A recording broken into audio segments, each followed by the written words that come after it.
नमस्कार मित्रांनो, पुन्हा आपण बघतोय life processes in living organism part 1 video number 2. हा व्हिडिओ नंबर 2 आहे. पहिल्या व्हिडिओमध्ये आपण काही भाग लाईफ प्रोसेसचा बघितला होता, जो की 10वीचा चॅप्टर आहे. आता आपण काय करणार आहे, जिथपर्यंत आपण बघितला होता त्याच्या पुढचा जो काही भाग असेल तो आपण बघणार आहोत. ठीक आहे, तर चला बघूया life processes in living organism part 1. बघा, living organism and life process हा जो काही पार्ट आहे आपण हा बघितला होता. आता आपण पुढे वळतोय.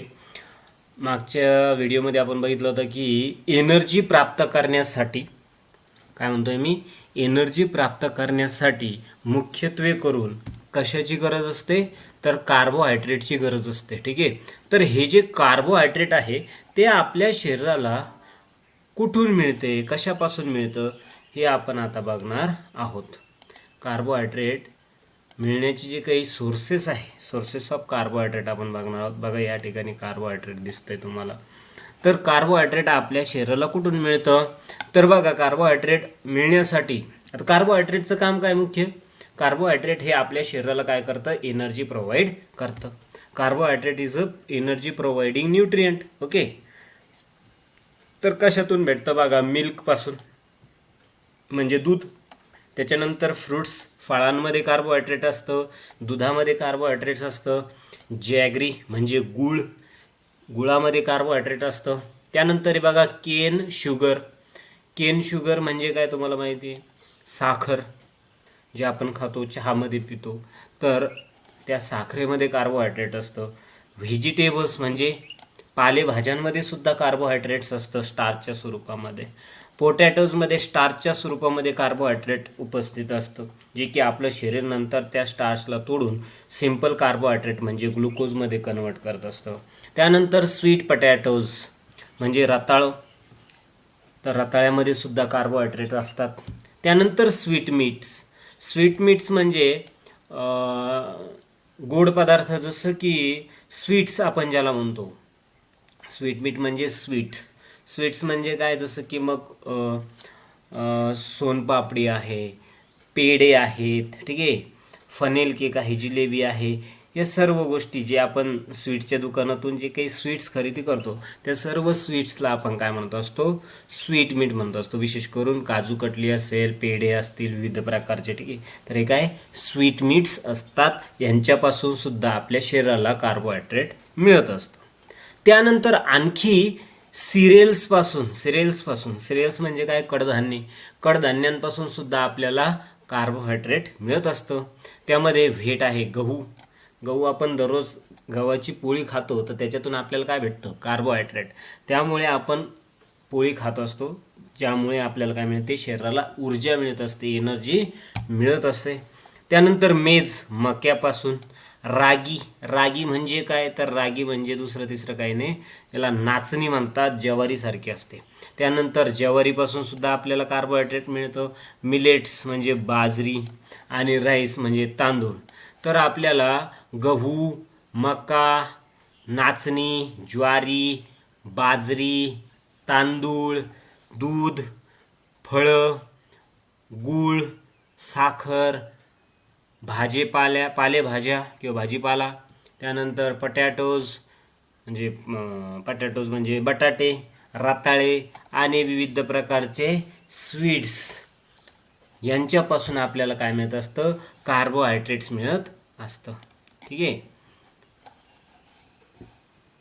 त्यानंतर बघा स्वीट लेमन्स आहे, फ्रुट्समध्ये सर्व फ्रुट्स येतात, गोड फ्रुट्स, ठीक आहे, गोड फ्रुट्सपासून. त्यानंतर बघा, आता we get 4 kilo calorie per gram of carbohydrate. आपल्याला किती किलो कॅलरी, तर हे बघा या ठिकाणी 4 किलो कॅलरी मिळते 1 ग्रॅम कार्बोहायड्रेटपासून. म्हणजे जर तुम्ही 1 ग्रॅम कार्बोहायड्रेट खाल्लं किंवा तुमच्या शरीरामध्ये जर कधी 1 ग्रॅम कार्बोहायड्रेट गेलं, तर त्या 1 ग्रॅम कार्बोहायड्रेटपासून आपल्याला 4 किलो कॅलरी मिळत असते. हे लक्षात घ्यायचं आहे. हा प्रश्न परीक्षेला सुद्धा येऊ शकतो, बोर्डाला येऊ शकतो रिकाम्या जाग्यात, किंवा मग मॅच द पेअर्समध्ये, ट्रू फॉल्समध्ये कुठे येऊ शकतो, ऑड वनमध्ये येऊ शकतो. कुठेही हा प्रश्न येऊ शकतो की कार्बोहायड्रेटपासून 1 ग्रॅमच्या कार्बोहायड्रेटपासून किती एनर्जी मिळते, तर 4 किलो कॅलरी. किंवा मग 4 किलो कॅलरी कोणापासून मिळते, तर 1 ग्रॅम कार्बोहायड्रेट घेतल्यानंतर आपल्या शरीराला 4 किलो कॅलरी एनर्जी प्राप्त होत असते. हे जे तुम्हाला दिसतं हे रागी प्लांट आहे. म्हणजे काय, नाचणीचं बघा ज्वारीसारखे झाड दिसत आहेत. ठीक आहे, तर हे रागी आहे, नाचणी आहे. त्यानंतर बघा काय म्हणतंय, many players are seen consuming some food stuff during the breaks of the game. खेळाच्या आतमध्ये ज्यावेळेस ब्रेक होतो, जसं की क्रिकेट, एक टीम खेळली, दुसऱ्या टीमची खेळणं बाकी असेल, त्यावेळेस मध्ये काय होत असतो, ब्रेक होत असतो. तर ते अन्नपदार्थ जे आहे तर ते ब्रेकमध्ये का घेत असतात, फूड स्टफ म्हणजे काय, अन्नपदार्थ का घेत असतात, तर त्याचं कारण काय, बरेचसे प्लेयर्स असतात जे अन्नपदार्थ घेत असतात, त्याचं काय कारण आहे बाबा. ठीक आहे, तर त्याचं कारण काय, एनर्जी प्राप्त करण्यासाठी. कारण ते एनर्जी खेळत असतात, खेळामध्ये त्यांची ऊर्जा नष्ट होत असते, एनर्जी कमी होत असते, त्यामुळे ते अन्नपदार्थ खात असतात. असे पण अन्नपदार्थ खातात जे काय करतील, त्यांच्या शरीरातली एनर्जी क्विक भरून काढतील. म्हणजे सिम्पल टाईपचे कार्बोहायड्रेट ते जास्त करून घेत असतात. ठीक आहे, त्यानंतर बघा, why may be the players are consuming these food stuff. कशासाठी, त्याच्यासाठी, एनर्जी प्रोडक्शन करण्यासाठी, दुसरं काहीतरी. What is respiration, how does it occurs.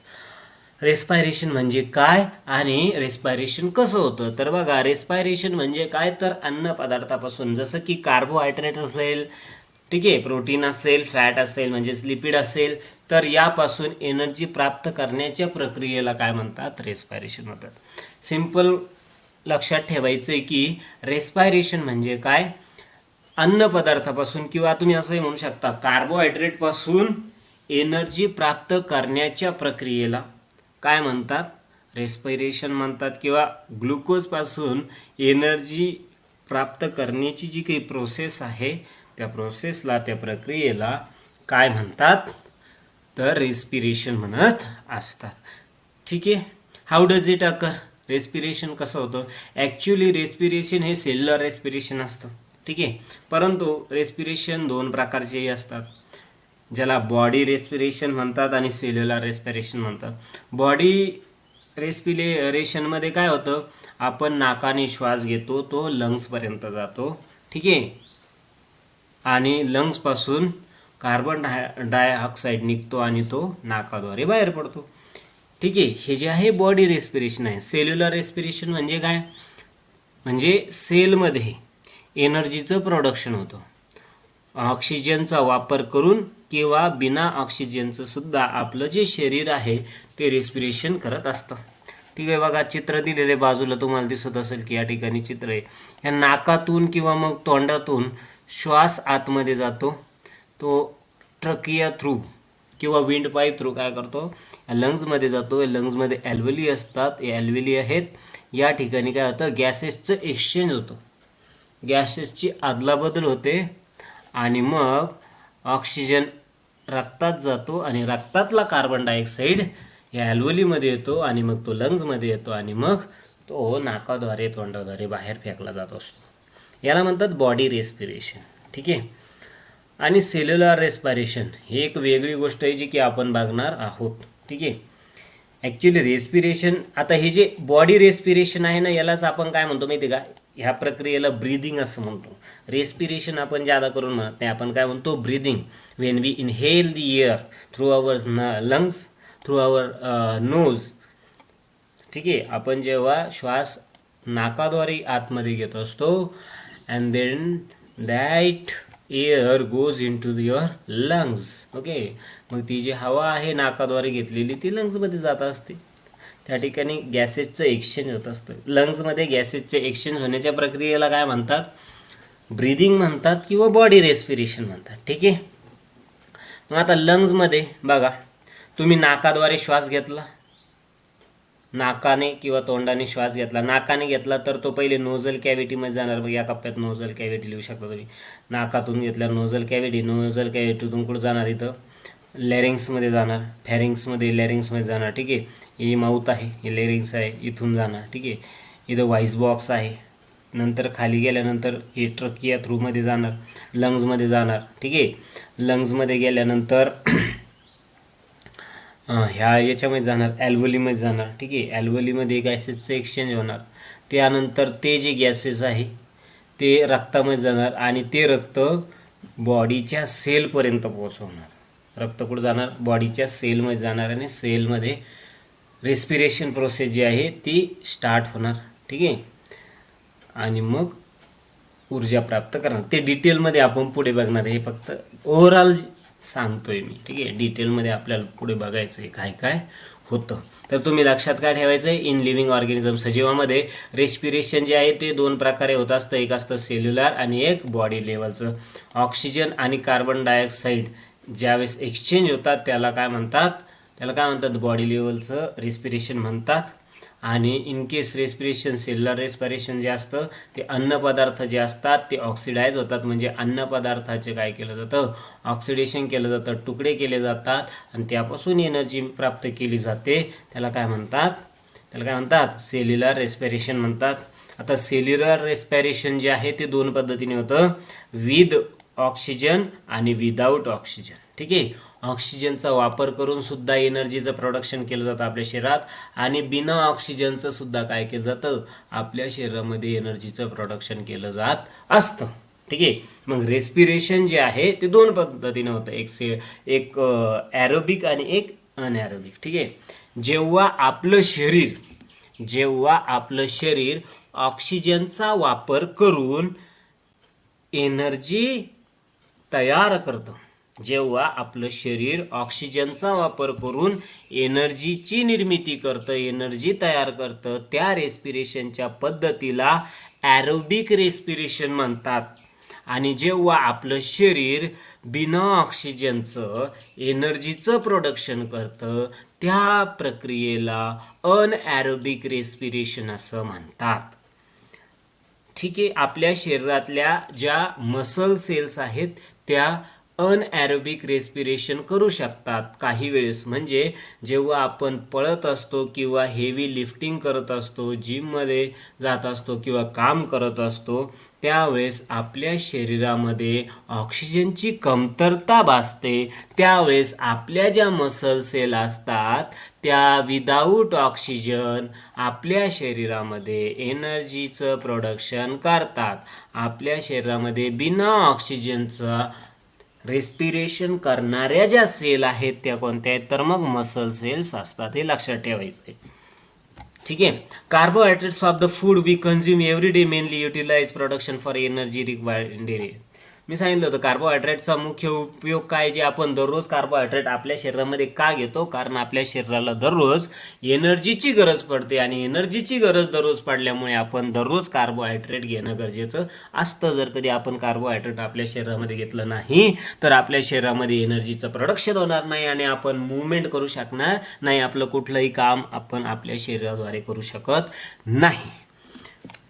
Energy is obtain in the form of ATP. जेव्हा एनर्जी प्राप्त केली जाते कार्बोहायड्रेटपासून तर ती कशाच्या स्वरूपामध्ये प्राप्त केली जाते, तर ती ATPच्या स्वरूपामध्ये प्राप्त केली जात असते. ॲडेनोसाईन ट्रायफॉस्फेट म्हणजेच ATPचा फुल फॉर्म काय, adenosine triphosphate. Okay, for this purpose glucose is a type of carbohydrate. एनर्जीचं प्रोडक्शन करण्यासाठी ग्लुकोजचा वापर केला जातो. ग्लुकोजचे स्टेप बाय स्टेप ऑक्सिडेशन केलं जातं, म्हणजेच काय केलं जातं, तुकडे केले जात असतात सेलमध्ये. त्याला आपण सेल्युलर रेस्पिरेशन असं म्हणतो. मी ऑलरेडी तुम्हाला सांगितलेलं आहे.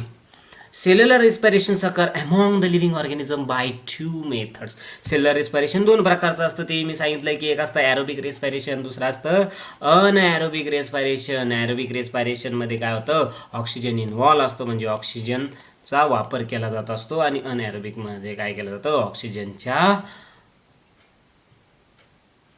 अनुपस्थितीमध्ये सुद्धा म्हणजे बिना ऑक्सिजनचं सुद्धा काय केलं जातं, रेस्पिरेशन केलं जातं, म्हणजेच एनर्जी प्राप्त केली जाते. मग रेस्पिरेशन म्हणजे काय, एनर्जी मिळवण्याची प्रक्रिया म्हणजे रेस्पिरेशन, हे लक्षात ठेवायचं आहे.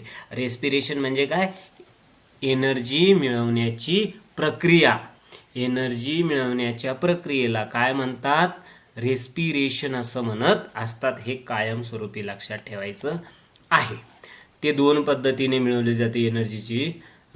एनर्जी दोन प्रकारे मिळवली जाते, एक ऑक्सिजनचा वापर करून आणि एक बिना ऑक्सिजनचा वापर करता सुद्धा आपलं शरीर एनर्जी प्राप्त करू शकतं. आपलं शरीरच नाही, काही बॅक्टेरिया सुद्धा आहेत, ते सुद्धा काय करू शकतात, एनर्जीचं प्रोडक्शन बिना ऑक्सिजनचं करू शकतात. काही बुरशी पण आहे, जसं की ईस्ट आहे, ठीक आहे, अल्कोहोलचं प्रोडक्शन करत असते ईस्ट, बघणार आहोत आपण. आणि तुम्ही मागच्या इयर्समध्ये सुद्धा बघितलेलं आहे, ठीक आहे.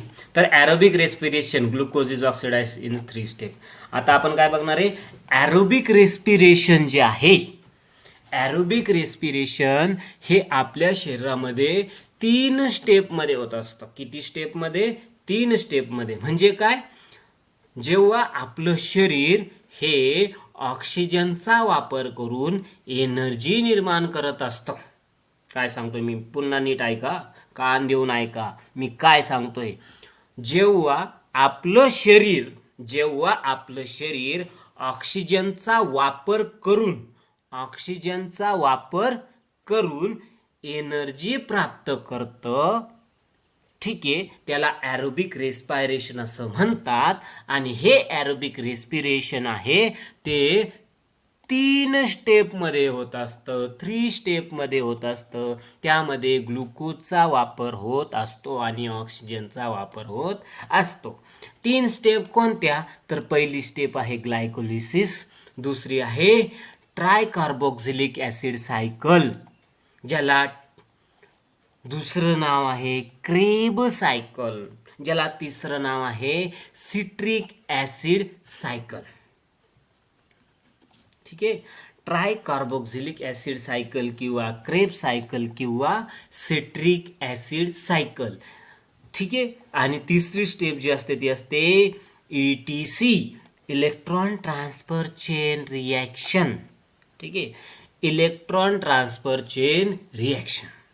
मग ॲरोबिक रेस्पिरेशनच्या स्टेप किती, तर 3. कोणत्या, glycolysis, tricarboxylic acid cycle, electron transfer chain reaction. Tricarboxylic acid सायकलचं दुसरं नाव काय, क्रेब सायकल किंवा काय, सिट्रिक ॲसिड सायकल. इथपर्यंत आय होप तुम्हाला सर्व गोष्टी क्लिअर झालेल्या असतील असं मी